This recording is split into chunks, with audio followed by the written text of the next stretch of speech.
책 읽어주는 수경 낭자입니다. 사라져서 고마워. 오늘은 가슴 뭉클한 사연을 소개해 드릴 건데요. 췌장암을 꼭꼭 씹어 삼킨 작은 별 부부의 초긍정 희망 스토리입니다. 병원이라고는 잘 가보지 않았던 건강 그 자체였던 남편의 갑작스런 췌장암 사기 여명 6개월 선고를 받고부터 완치의 희망을 찾을 수 있기까지 647일 동안 43차 항암 치료를 받으면서도 희망을 잃지 않은 채 눈물과 사랑, 웃음과 희망을 나눈 작은 별 부부의 병상일기. 부정, 분노, 협상, 우울, 수용까지 누구나 겪는다는 죽음의 5단계를 사나흘 만에 겪으면서 절대로 암에게 남편을 빼앗기지 않겠다는 결심을 한 아내 강혜리자는 초긍정 마인드로 기꺼이 췌장암과의 투쟁에 나선다. 그들은 남들이 금기시하는 여행과 공연도 서슴지 않았고 공연도 마다하지 않았다. 오늘이 마지막인 것처럼 열심히 살다 보면 행복한 내일이 저절로 오는 것 아닐까요? 오늘을 행복하고 소중히 살아보려고 가고 싶은 곳도 오늘 다 가보고 먹고 싶은 것도 오늘 다 먹어보고 가장 중요한 것인 보고 싶은 사람도 오늘 다 보기로 한 결과 마침내 1%의 가능성을 현실로 이룬 감동적인 50편의 감동 스토리다. 이 책은 진정한 사랑의 자세와 초긍정의 힘을 보여주며 특히 암과 싸우는 환우들과 그 보호자들에게 희망의 메시지를 전하고 있다고 책 소개를 합니다. 이 책을 지은 강혜리자는 3살 되던 해에 연예계의 성우로 데뷔하여 1970년대에는 부모님 그리고 7남매와 함께 9명으로 구성된 작은 별 가족의 일원으로 활동했고 1988년 분홍 립스틱을 발표하며 솔로로 3년간 활동하다가 연예계에서 잠정적으로 은퇴를 했어요. 그로부터 28년 만인 2016년에 신곡을 발표하고 2019년부터 남편인 박용수 씨와 작은 별 부부라는 이름으로 활동하고 있어요. 현재 유튜브 작은 별 부부 채널을 운영하고 있네요. 저도 그 채널에 잠시 들러보았답니다. 우리들은 어떤 일이 일어나면 왜 우리에게 이런 일이 생겼을까 하고 자문을 합니다. 갑작스런 남편의 췌장암 말기와 6개월 시한부 판정 앞에 어떤 부부가 무너져 내리지 않을 수 있으며 어떤 강심장도 절망 앞에 꼬꾸라질 것입니다. 내가 꼭 살려줄게. 자기야, 내 말 잘 들어. 췌장암 사기라서 자기 여명은 6개월 남았대. 그런데 내가 그까짓 암덩어리 꼭꼭 씹어서 삼켜 없애버릴 거야. 자기 절대 안 보내. 아니 못 보내. 내가 반드시 살릴 거니까 나 믿지. 남편을 향한 아내의 무한한 헌신의 사랑의 발로라고 해도 이런 상황에 쉽사리 표현할 수 없는 아주 용감무쌍한 말을 강혜리자님은 남편에게 하셨어요. 이 세상을 말씀으로 만드신 하나님, 우리가 평소 하는 말들이 얼마나 위대하고 능력 있고 힘이 있는지 우리가 안다면 절대로 자식을 향해, 남편을 향해 원망의 말, 저주의 말, 나쁜 말을 할 수가 없을 것입니다. 이처럼 위대한 말의 힘이 결국은 사랑의 파도를 타고 험산 줄령을 넘어 남편을 안전지대로 옮기는 힘입니다. 보고 싶을 때 못 보는 내 남편. 코로나가 엄중한 시기에 병원에 입원해본 사람은 누구나 알 것입니다. 저 또한 코로나가 매우 위중할 때에 코로나에 걸려 죄인 아닌 죄인이 되어 1인 병동에 17일을 갇혀 있었는데 그 고통이 너무 크고 그 안에서 정말이지 많은 인생의 깨달음을 얻었답니다. 우리들은 살려고 발버둥치고 있지만 사실 우리들의 하루하루는 사는 것보다는 죽음을 향해 달려가고 있는 것이지요.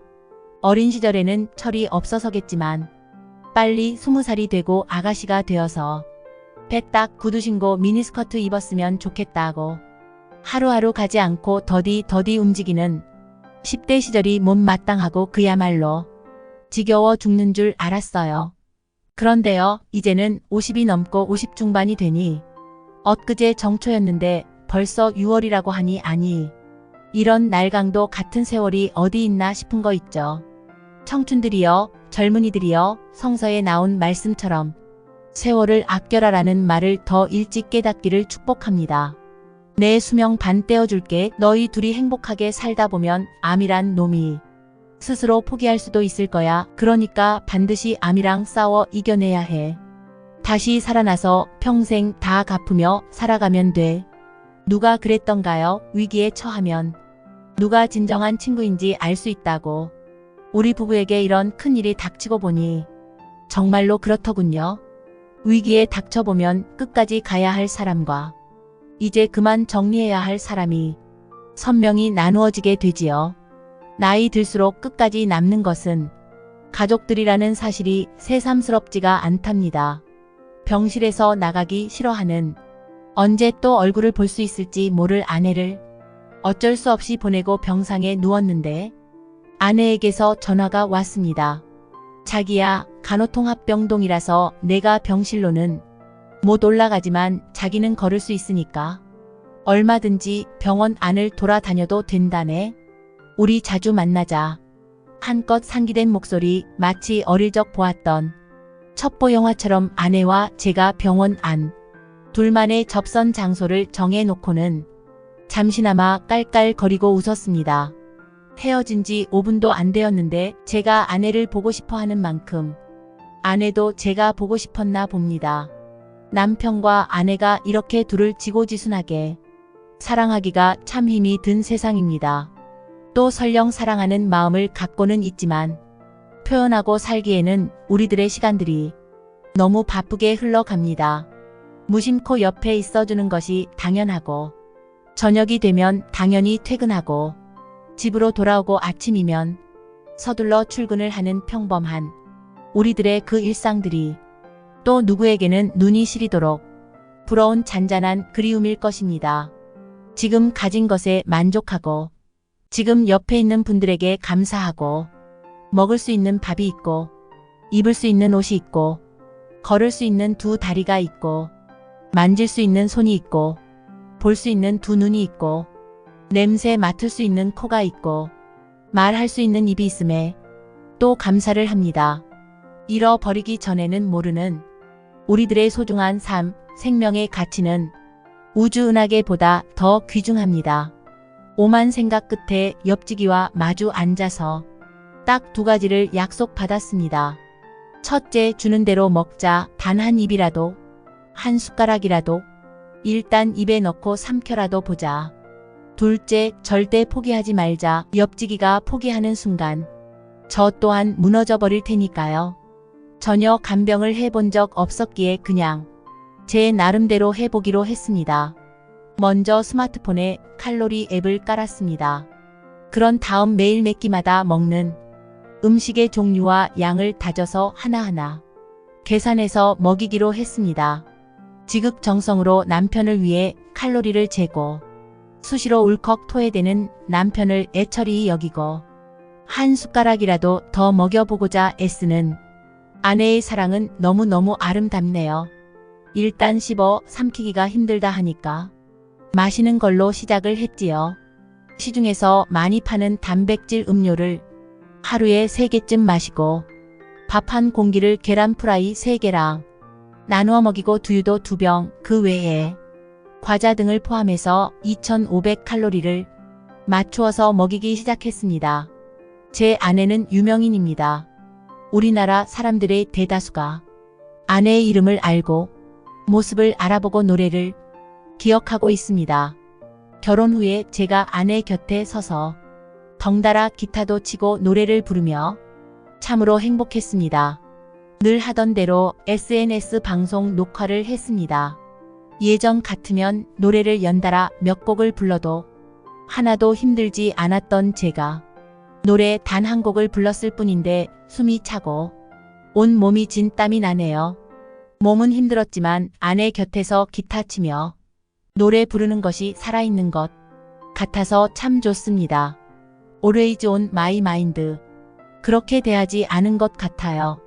제가 당신을 최대한 사랑했어야 했는데 그렇지 않았던 것 같아요. 저는 당신을 보듬지 않은 것 같아요. 모든 외롭고 외로운 순간들에 그리고 저는 당신이 내 연인이라 행복했다고 당신에게 한 번도 말하지 않은 것 같아요. 만약 당신이 첫 번째가 아니란 생각이 들었다면 정말 미안해요. 제 눈이 멀었어요. 당신의 달콤한 사랑이 아직 죽지 않았다고 제게 말해주세요. 당신이 만족할 수 있도록 제게 한 번만 기회를 주세요. 소소한 것도 대화했어야 했지만 저는 절대 시간을 내지 않았어요. 당신은 항상 제 마음속에 있었는데, 항상 제 마음속에 있었는데, 살려줘서 고마워, 살아줘서 고마워라는 강혜리자님의 책을 읽으면서 쉼없이 눈물이 주룩주룩 소리 없는 비처럼 흘러내렸어요. 남편을 이처럼 사랑할 수 있는 강혜리자님도 큰 복을 받은 것이고, 이런 큰 사랑을 받는 남편 또한 로또 당첨이겠지요. 서로가 서로를 원수처럼 대하는 가정도 있겠지요. 그러다가 나중에 후회와 회환만 남는 가정도 있겠지요. 옆에 있을 때, 가까이 있을 때, 아직 시간이 있을 때 사랑한다고 함께 있어 주어서 고맙다고, 부족함 투성이인 못난 함량 미달 아내지만 사랑해 주어서 고맙다고 이야기해야겠네요. 짠순이 짠돌이처럼 재테크의 여왕이 되어서 집안 살림을 팍팍 눈굴리듯 불려도 시원찮을 판에 재테크 한답시고 와장창 접시를 깬 아내인데도 어찌 보면 간단하지만 참으로 어려운 일인 듯한 제가 당신을 최대한 다정하게 맞았어야 했는데 여전히 사랑해 주어서 너무 고맙다고 딱 한 가지만 말씀드리고 싶습니다. 이야기해야겠네요. 더 늦기 전에 오늘 바로 이야기해야겠네요. 우리들은 영원히 살 것처럼 생각을 하고 미래를 이야기하지만 언제든 하늘에서 오라고 손짓하면 소꿉놀이 하던 모든 것 내려놓고 가야겠지요. 하나도 못 가지고 빈손으로. 암이라고 하면 주위에서 이런저런 민간요법과 되도 않는 무성한 말들을 이야기하는데 나 같으면 모든 방법들을 다 동원했을 것 같은데 현명한 강혜리자님은 오로지 전문가의 말만 듣고 실행에 옮기는 강단을 보여주어서 정말 존경의 하트를 보내드립니다. 남편분 또한 묵묵히 속으로는 울면서도 아내를 위해서는 위트도 내고 재치도 내고 사랑꾼다운 면모를 여지없이 보여주고 계시네요. 어떤 순간에도 절망하지 않는 삶. 그게 우리가 앞으로 영원토록 품어야 된 과제이고 이름표라고 생각이 드네요. 다행히 항암 치료를 무사히 잘 끝내고 이제 일상으로 돌아와 다시 골프도 치고 여행도 하면서 남은 인생은 덤으로 얻은 인생이니 하루하루가 다이아몬드보다 더 반짝이는 날들이지요. 647일 만에 항암 치료가 끝났습니다. 울기도 많이 울었고 내가 무슨 잘못을 했기에 이런 병을 얻었나 하고 원망도 많이 하였습니다. 아내에게 내색은 못했지만 자주 절망하고 스스로 포기할까도 생각했었습니다. 하지만 가족 그리고 주위 좋은 분들의 응원, 특히 아내의 무한 긍정 에너지가 저를 살린 것 같습니다. 다시 아프기 전의 생활로 예전에 건강했던 몸으로 돌아갈 수는 없겠지요. 하지만 이제부터라도 더 많이 웃고 더 많이 봉사하고 더 많이 노력해서 행복하고 건강하게 열심히 살아가겠습니다. 지금 위기나 고통 속에 계신 분들께 절대 포기하지 마십시오. 절대 포기하지 마십시오.